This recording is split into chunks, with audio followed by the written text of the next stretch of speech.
All right, tonight is week 6, day 3. We are going to be talking about how to read code tonight. And this is a very important lesson. I'm glad we stuck this in the curriculum because once you get to your job, as it says here, you're going to spend most of your time reading other people's code. It's very rare, unless if you're in a startup or working on some custom apps behind the scenes, that you get to write your own code. Most of the time, you're going to be just inserting new functions or features or working on defects within an existing code base. So it's important that you kind of get some experience looking into code and kind of understanding just how to get a basic understanding of how it works. Because it's also not always going to be JavaScript or Python. Some of y'all might, like me, I went into working with .NET and C# and Java, things we don't teach in this course. So you need to learn how to be able to go through these different things and see kind of structure and work from there. So tonight's lecture is just going to be introducing kind of how to go about that. So today we're going to take a tour of a fairly simple repo. We can click on this here and see the documentation of it. It's in NPM and it's an array equal, which I think y'all might have used before in one of the challenges. If not this, I know you've done the assert equal, so this is similar to assert equal, but it's working with the array specifically. So we are going to take a look at what's behind this library, I guess, that you can package, you can use in your own projects. Oh, you've used it in linear search and Armstrong numbers, so it was probably in those. Probably in the, let's see. No, maybe in the JavaScript since it's a tests. Yes. Okay. So it was in this JavaScript one for one of your tests back in early days. So what we're going to do is we're going to take a look at it. So first thing we have to do is we get into the GitHub repo, which you can go straight through the link there, or on this page in NPM, all of their packages should have the repository linked on the side here.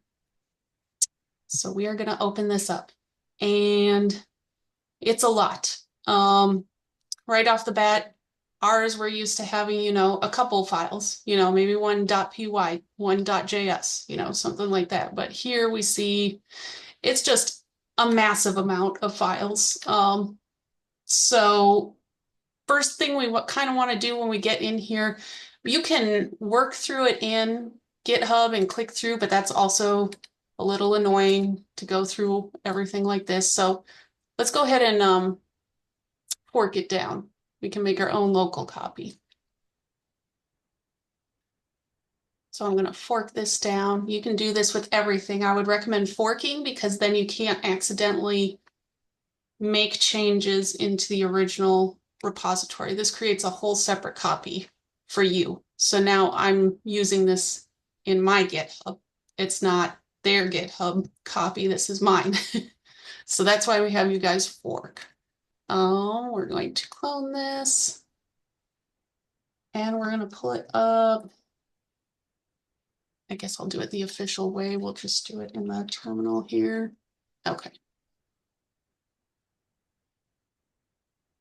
All right, so now I should be able to code array equal.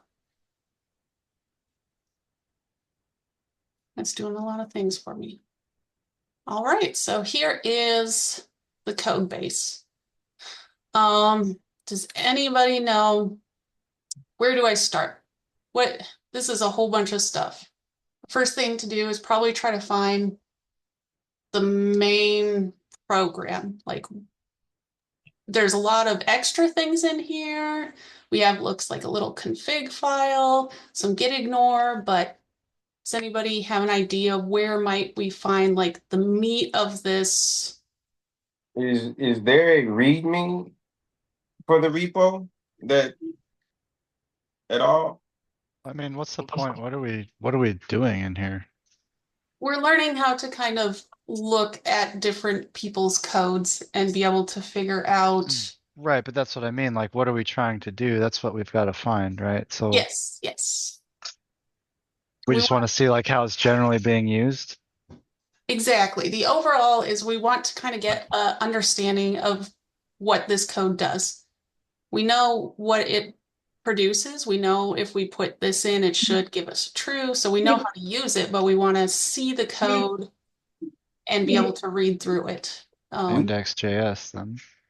Yes. So most of the time, you'll have either like a program or an index or a main, something like that with just either .js, .py extension, and that usually is where you're going to find the meat of the program. So this right here is the code. All the rest of this stuff is extra things needed to run the code, but you don't have to worry about that because we're just trying to get an understanding of how this works, how this is doing what we want it to, what the developer intended it to do, basically. So now that we found, and most code is not this simple. Most don't have just this nice little a few files here. It'll be nested within different things, so you'll kind of have to dig around sometimes to find that main file. But you can also click around and see, it doesn't look like anything.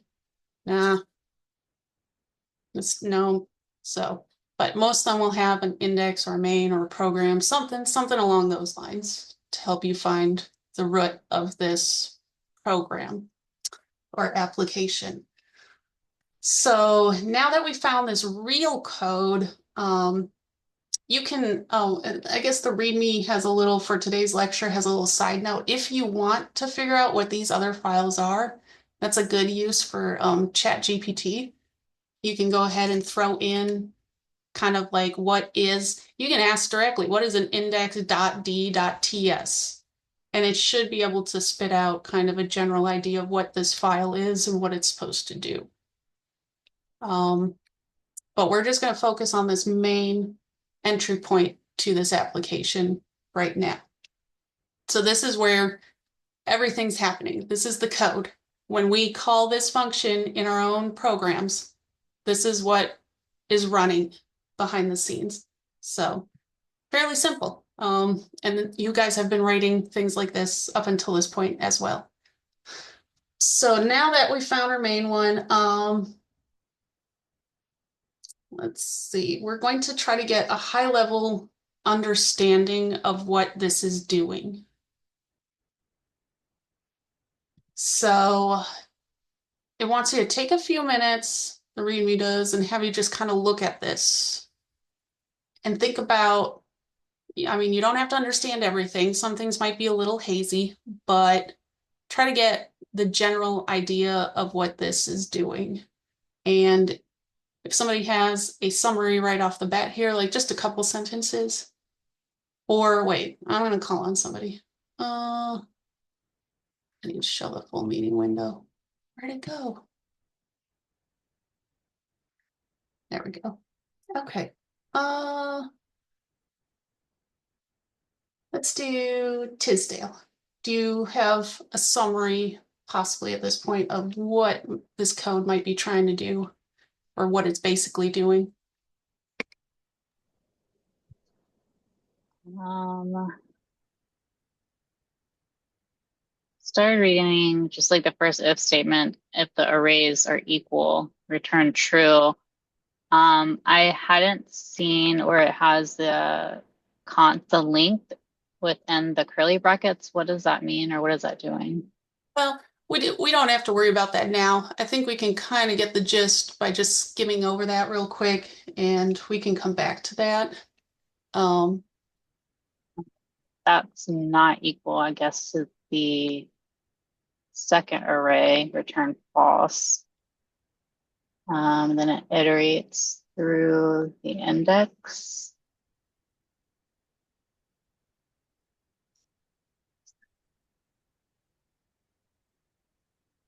So that's checking the index so for both arrays. if I do array index, is that giving me the index, or what is that giving me by saying array 1 with index in the brackets?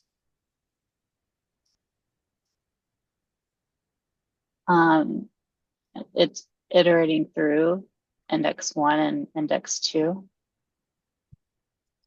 Okay. Does anybody else know what this is doing here? The elements.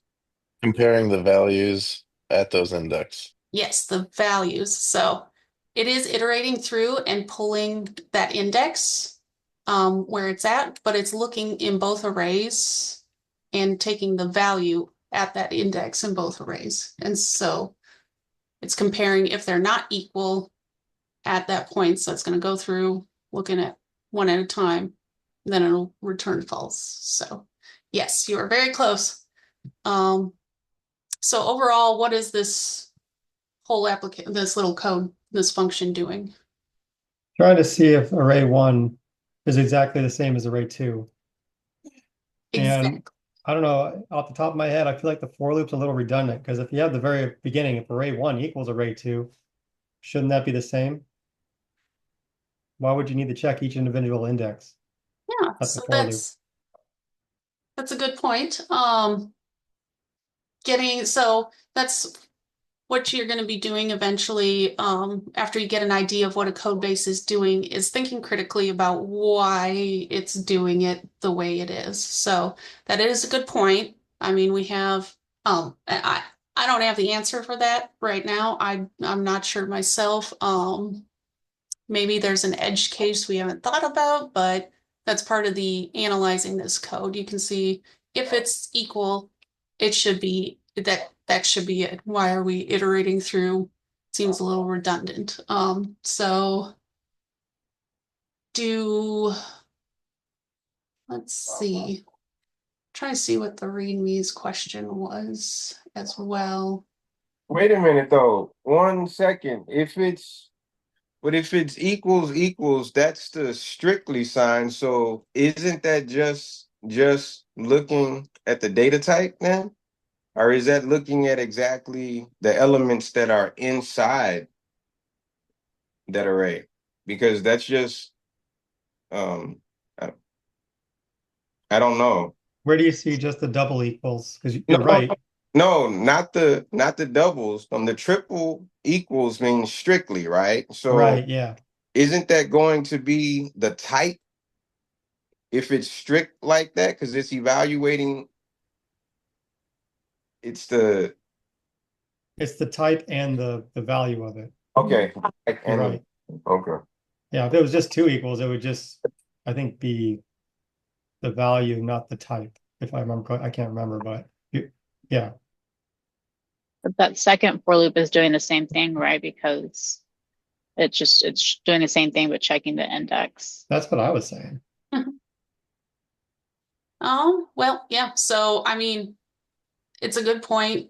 I don't have the answer. I didn't look into the answer. That's something we can kind of poke at and ask Google or ChatGPT to figure out. But if they're equal, this is always going to hit first anyways, because it's the first thing in this program or the application package, whatever we want to call it. So this will always stop right away if it is equal.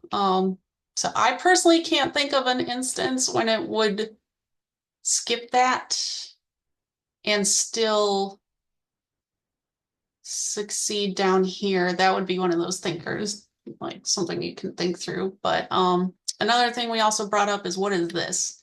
Like, we haven't seen this before. Has anybody seen this before?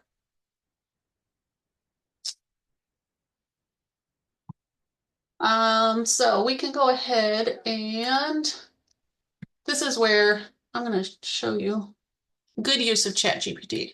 So obviously I use it a lot for a lot of different things. But it's really helpful to use when you come on to something unfamiliar in code.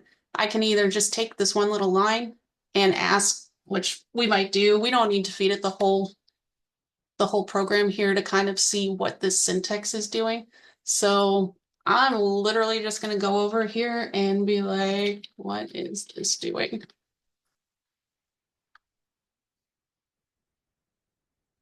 So then it'll give us what it's doing.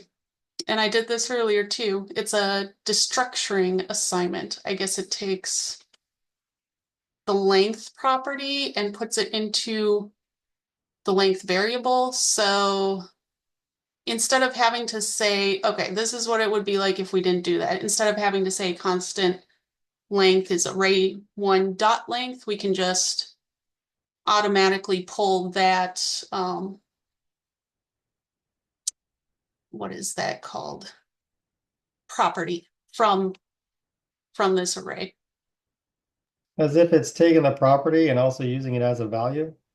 Yes, so if That's if wild. there's a property on an array, you can just put it in these and it will name it this and it will take that value and put it in it. Does that make sense? So it's good to use. You can also, we could have also thrown this whole thing in too and been like, can you break this up line by line? That's another good way to look into a code base, and it'll just shoot out everything for you too.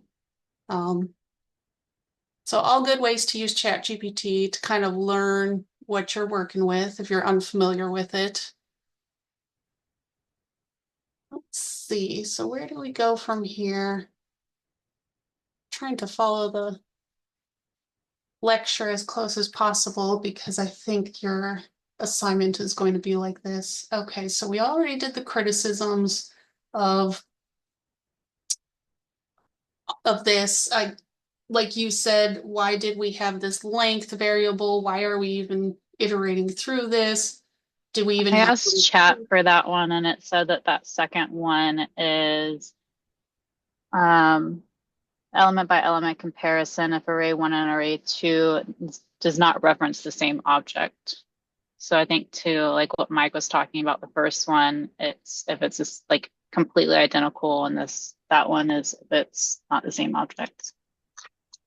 okay, same object as in like it was like a different class instance of something? I'm not sure I follow that explanation.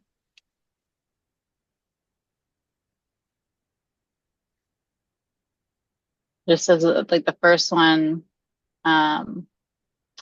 refer to, it says this line checks if array 1 and array 2 refer to the exact same array object in memory.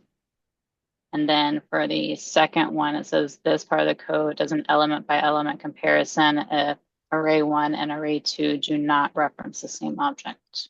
Okay, okay. So if we have a specific array object and it's assigned to both those variables, maybe it's exactly the same. Because if it's the same location in memory, it will be the same array. Maybe just assigned to two different variable names. Yeah, but still have to run some tests to fully understand that. Yeah, that makes sense because we can I'm not sure how to do it. I would probably teach something wrong, but I'm sure we could set up an array and then give it two different names. We have some chat. No, I was going to see if Phyllis was chiming in. She knows all about this. Oh yeah, what Tisdale said from the chat was exactly right. The first check just checks to see if the two variable names are pointing to the same object in memory. Yeah, so if they're pointing to the same object in memory and you happen to change one of the elements in the first array, it also changed the same element in the second array. I think seeing data pass through this would be a lot easier to understand what it's actually looking at. Just the theory behind it's not making sense to me. Yeah. So then the next step, we can see they have a test file. So we can run these tests that came with it. So we can see we're going to pass in two different arrays. And we just want to see if they're equal. Let's see if we can, where are we at? Where it should be in the main. So Python. Is it a pipe? No, it's JavaScript. I need to get the packages. Okay. So whenever you pull down somebody else's code base, a lot of times there will be dependencies that you don't have downloaded. So you will have to make sure you get all of the dependencies and packages that this code requires. Let's see. So what module do they have?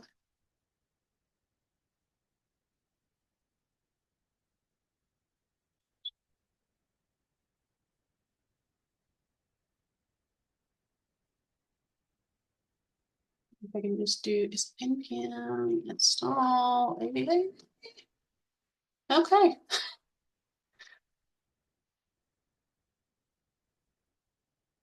I also don't work in JavaScript a lot, so I don't know if there is a, shoot. This is fine. This is fine. It's in the git ignore. Make sure whenever you're working in JavaScript to put node modules in your git ignore, because it will dump a whole bunch of stuff in here. And you do not want to push that up to your repo in GitHub. I should have had a virtual environment for this, but this is okay. I will just uninstall them later. Let's see, what is the other one? Looks like EXO, but I think it might tell us that if we just went up to run it. Test files must be run with the AVA test. Okay. Again, just following everything the terminal's telling me. So terminal told me that a module wasn't found. Cannot find this package AVA imported. So that told me I needed to download this package to run this code. Now I say it must be run with this. So we're going to try that. AVA test.js. What do we get now? Command AVA not found. I don't know how to use this. Let's see.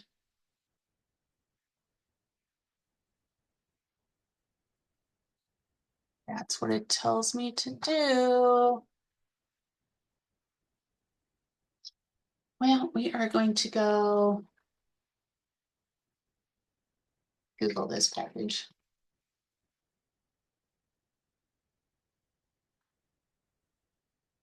I don't know if this will give me, so I got this from NPM. This is what we're using, I assume. And we're gonna see if there's, okay, to install and set up. So I'm just gonna follow this. I'm putting it on my other screen, but I'm gonna follow what this documentation is telling me to do to run this dependency. Okay, so we did that. Now, let's see if there's something else. Okay, create your test file. They did that. npm test. Okay, let's try that.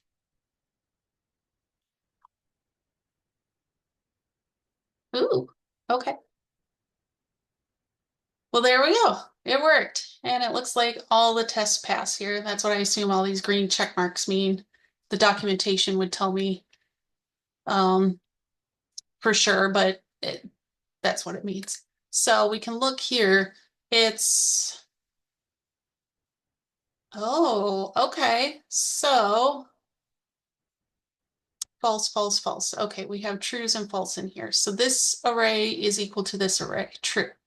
This array is not equal to this array. True. And so on and so on. Let's see.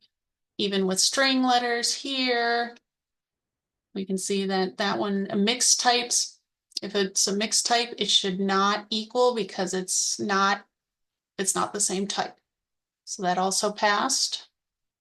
Empty arrays, they are equal because there's nothing in there. Let's see. And then it looks like the same object. And yes, so we ran these tests for kind of getting an understanding. So it's going to take 2 arrays of anything. And as long as they're equal in type and elements, this will pass. It's just a test that says, yes, that's true. These two arrays are equal. So now after we run tests, we're kind of familiar with this, the way this program works. We don't have to understand it completely, but we know it's taking in two arrays, it's comparing them, it's doing a few things to it to compare, and then just returning a Boolean at the end, true or false. So now we can think about refactoring. Is there a way to make this better? Is there something that this doesn't account for? Just kind of asking those types of questions. I don't know if this hasn't covered any edge cases because I haven't thought too much about this program, but let's just, again, just trying to get you used to looking at new code, figuring out what it does, and then being able to work with it. Because maybe, let's say, maybe we want this code to, instead of comparing them explicitly, we want them to check for items in mixed up places. So let's say I give it 1, 2, 3, I want it to equal 3, 2, 1. So as long as the elements are in the other array, it would still pass. So then we can change this code and make it do that. Just an example. Not that we'd actually do that, but does anybody have any questions with looking at other people's code, figuring out where to start, kind of getting an idea of how it works? We didn't even need this test file. We could have come down here and just started playing in it and done our own, let's pass in two arrays. Let's see what we can do. We could have done our, what is console log? Calling array, oh gosh, caps. Right, equal and passing in like our own. Oh, jeez. We're just gonna a single value array. That's fine. So then we wouldn't have even need to ran that test file and done all the dependencies. We could have just saved this and come down and run our, it's node index.js. And it gives me true. So we could have just started working with the function in here. You can also, set your breakpoints and use the debugger if you'd rather do it that way to kind of step through the code. But any questions? Yes, I have a question. Mm-hmm. For JavaScript, is it common practice to name a file index? I mean, is it common practice? Like, is that common to just name the file index? Because I mean, given that, yeah, I see index main, but why index? I guess I just, because if there are many files that end in .js, right? Mm-hmm. You would be tracking back for a long time, but if it's common, Mm-hmm. know, It's always going to be like Justin said, an index or maybe a main. I'm not too familiar with all of the options in JavaScript. I'd have to Google it real quick. May I kind of interject on this one? Yes, go for it. So this is kind of my area. So basically your architects that design the entire program will come up with a scheme, and they'll use like index.js to host all the main functions of the application. And it's for indexing so a developer can find the main instances of the program and then drill into it for its base file. So you're going to see where the imports are coming from, where it's exporting to, all from one file, as opposed to having those main directives all over the place. And now you have a programmer trying to track down these imports, exports throughout this massive file tree. So the index is almost like a phone book. So you could have these functions that are super small, not really doing anything, but they're importing and exporting a huge amount of data to all the actual worker files. So the names don't really matter, when you go to an organization, they're gonna be like, hey, we call it main. Hey, we call it like I had a company that used South Park characters. Like this one's Kenny, this one's Cartman, and they all had different functions within the application. So Okay. it's very dependent on your architecture. Okay. Thank you. Yep. But it's just for ease of finding things straight up. That's the only reason. C# uses program.cs. So everybody has their own naming conventions for that main file. Any other questions? No? Okay, short and sweet lecture. I'm going to stop recording and we'll go over your challenges for the evening.